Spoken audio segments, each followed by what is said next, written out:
Okay, so the topic that I chose to talk over is thyrotoxic crisis or thyroid storm. So to get right into it, the definition of a thyroid storm is an abrupt and life-threatening form of hyperthyroidism. And I'm not sure where we are in the PowerPoints, but we have either already talked about hyperthyroidism or we're about to talk about it. But here's the patho and etiology of a thyroid storm. The thyroid, to start, is a small butterfly-shaped like gland located in the middle of your lower neck. And the two essential thyroid hormones produced by the thyroid are triiodothyronine, or T3, and thyroxine, which is T4. And these control the rate at which every cell in your body works, aka your metabolism. And if you have hyperthyroidism, your thyroid is producing too much of these two hormones, which causes all of your cells to work too quickly. And in return, your respiration rate and heart rate will be higher than normal, or you may even speak far more quickly than you usually do. And the oversecretion of T3 and T4 is followed by release of epinephrine, which increases your metabolism. And the adrenal glands produce excess corticosteroids in response to that, created by the hypermetabolic state that your body is currently in. So it usually develops in people who have hyperthyroidism but aren't receiving appropriate treatment. And again, it's caused by undertreated hyperthyroidism and untreated overactive thyroid gland. So some assessment findings and signs and symptoms. So symptoms of a thyroid storm are really similar to those of hyperthyroidism, but they're more sudden, severe, and extreme. So your temperature could actually get as high as 106 degrees Fahrenheit, which is extremely high.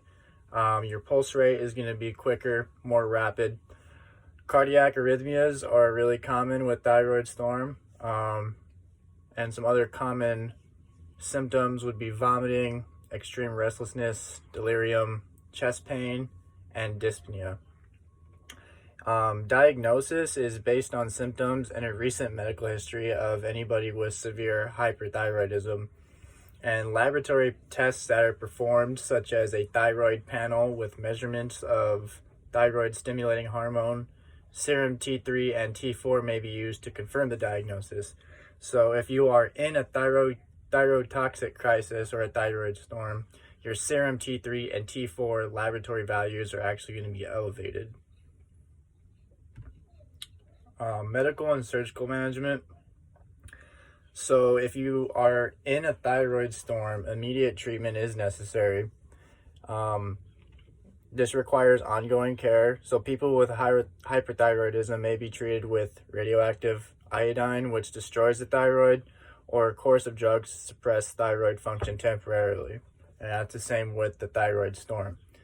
An IV corticosteroid may be given to replace depletion that results from overstimulation of the adrenals during the hypermetabolic state. And IV sodium iodide prevents the thyroid gland from releasing additional thyroid hormones. Propranolol reduces the effect of thyroid hormones on the cardiovascular system, so that's another option. And some supportive interventions include IV fluids, antipyretics, and oxygen therapy. Additionally, pregnant women who have hyperthyroidism can't be treated with radioactive iodine, obviously, because it would harm the baby. So in those cases, the woman's thyroid would have to be removed surgically. And some nursing management. So the client with thyrotoxic crisis is acutely ill. So nursing management for this is pretty vague, but the goal is to try to reverse all those signs and symptoms that are currently happening. So the nurse monitors vital signs, especially the temperature, frequently. And if there's any sort of failure in responsiveness to the antipyretic drug, it requires other comforting measures, such as a cooling blanket or an ice application. A cool room also may help reduce body temperature. And it's really, really important that the nurse gives all therapeutic treatment measures as ordered, because the situation must be corrected as soon as possible. So the most effective way to prevent the onset of a thyroid storm from happening is to keep up with your thyroid health plan, take your medications as instructed, and keep all your appointments with your doctor and follow through with them. And that goes with blood work orders as needed. And that is all I got. Thank you guys for listening.